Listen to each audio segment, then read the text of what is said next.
Bismillahirrahmanirrahim. Assalamu alaikum everyone. Hope you all are doing good. Do like, subscribe, and follow the channel. So today we are going to do the second part of the recipe book, and we are going to divide the second part into three more parts.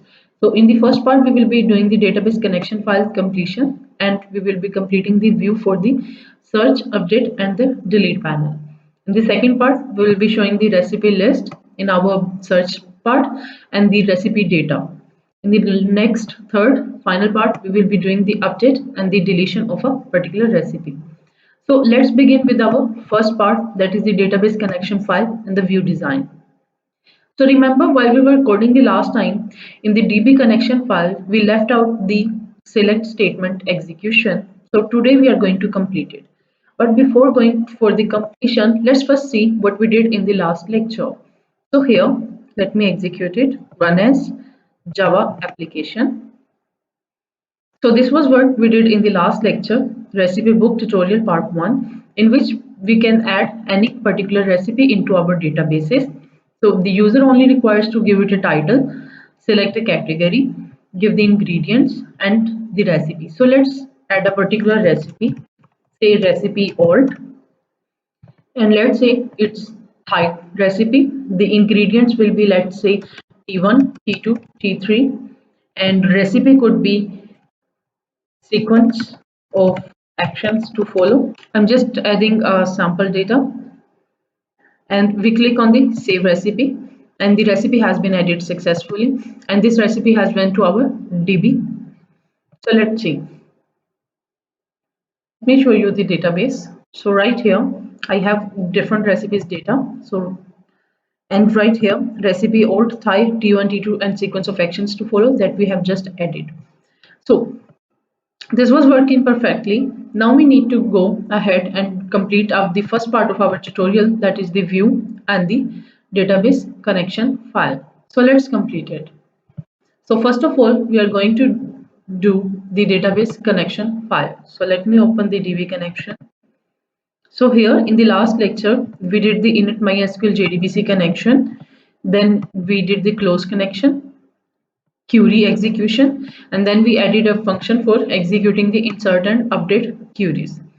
Today we are going to add the next function, that is the execution of the select query. So because we know that the select query, whenever we execute a select query in our database, it returns a certain set of data. So that means we need to collect that data and save it somewhere in order to manipulate that data.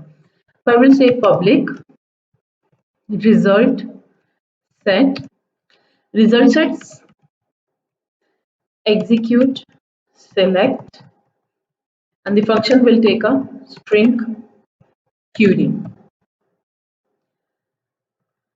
So inside of the function, I will do init MySQL JDBC connection.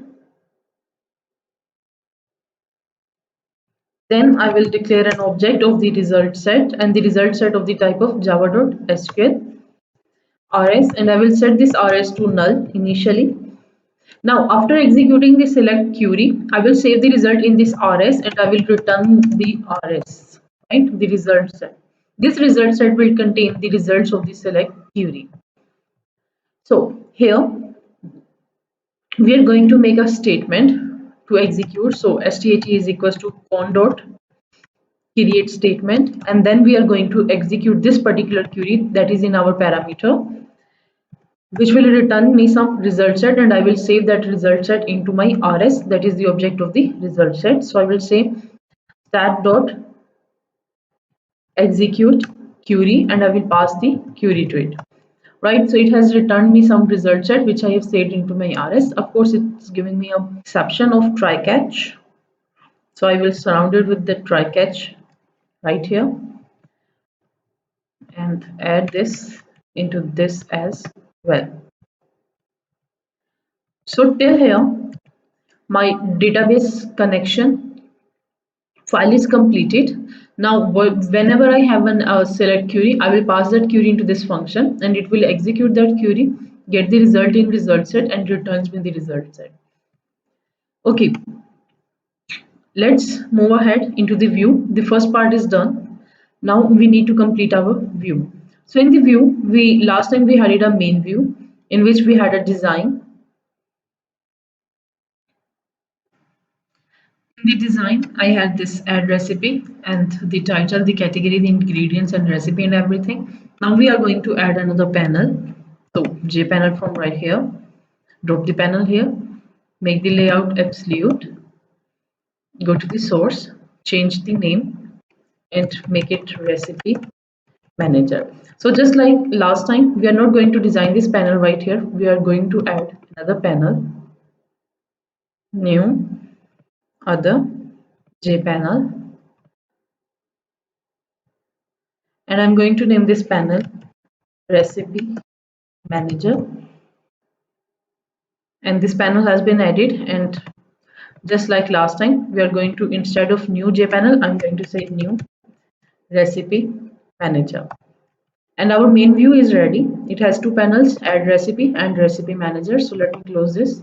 Now in recipe manager, let's resize it first. So like this to some extent. Now in recipe manager, I want to have a combo box. In the combo box, my user will select the category. So instead of dropping the one new and setting its fonts and everything, let's open the add recipe and I will copy this combo box from right here. So in recipe manager, I will just simply put the absolute layout and paste this particular combo right here. So I have my category. So my user will select the category from here and then a list of those recipes under that category will appear right here. And upon selecting a particular category, my user will be able to see the ingredients and the recipe. So I will copy this ingredients and the recipe and paste them right here. So I have my ingredients and my recipe as well. Now my user is able to update or delete the recipe. So I'm going to put two buttons here, one and two. Now the list option is pending. So let's add a JTable from here. And right here I have a JTable. And that is done. So my user will be selecting a particular category from here, then a list will appear here, and upon selecting a particular recipe, the ingredients and recipe will appear here, and if user changes anything and clicks on the update recipe, the recipe will get updated, or if he clicks on the delete, the recipe will get deleted. Let's rename them. So this is update recipe,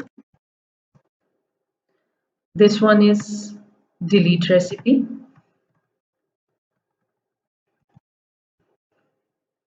their names as well. This is CB category, this is txt ingredient, this is txt recipe, this is btn update, and this is btn delete, and this is a table. Now just like last time, we need to add the scroll panes or the scroll bars to both of the ingredients and recipes. So let's first add it to the ingredient, go to the source. So right here I have ingredients, I have the code for the scroll pane right here. So let me copy it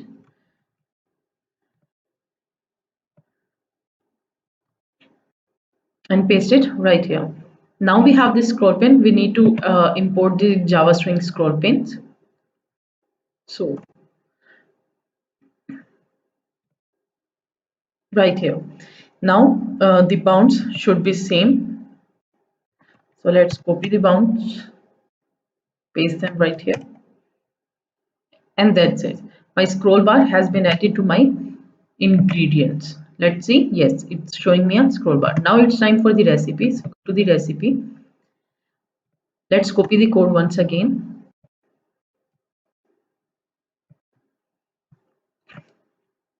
Paste it right here. Of course, we need to rename it.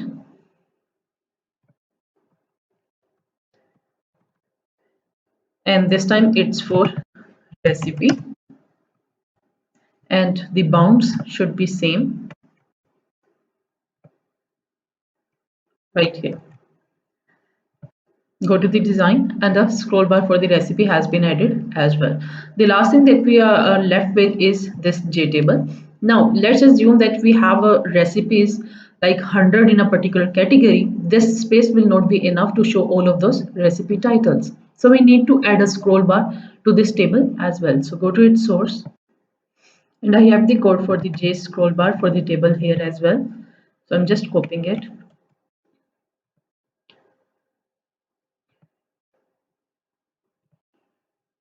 and paste it right here. So I have a scroll pin. Of course, the bounds should be same as the table. So the bounds will be same, and then the scroll pin will be added into the panel like this. And its viewport view of the scroll pin is set to the table, which means this scroll pin is for the table.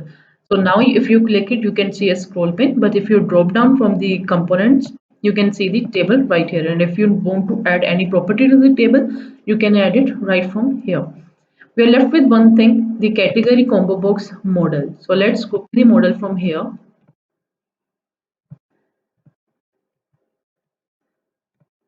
and paste the model right here.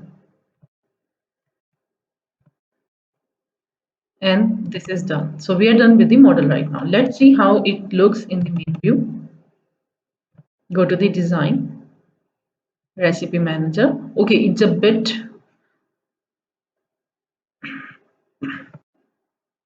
towards the left, so let's change it. Maybe make our this one like this and select all of them. And now drag them towards here.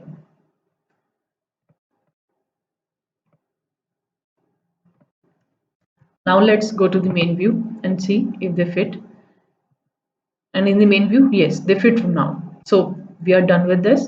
Let's execute and see if it's giving us the right view. So we have the ingredients, sorry, we have the categories, and here the ingredients will show the recipe, and here the list. Update recipe button width needs to be changed, so we will change it now, and everything else is good. So update recipe from here. Let's resize this button, and it will be good to go right here, and it's good. So now in the next part of this tutorial, we are going to do, upon selecting a particular category here, the list of those recipes under that category will show here, and upon selecting a particular category, its ingredients and recipe will show right here. The links to the next tutorials will be given in the description. Have a good day everyone, stay blessed. Allah Hafiz.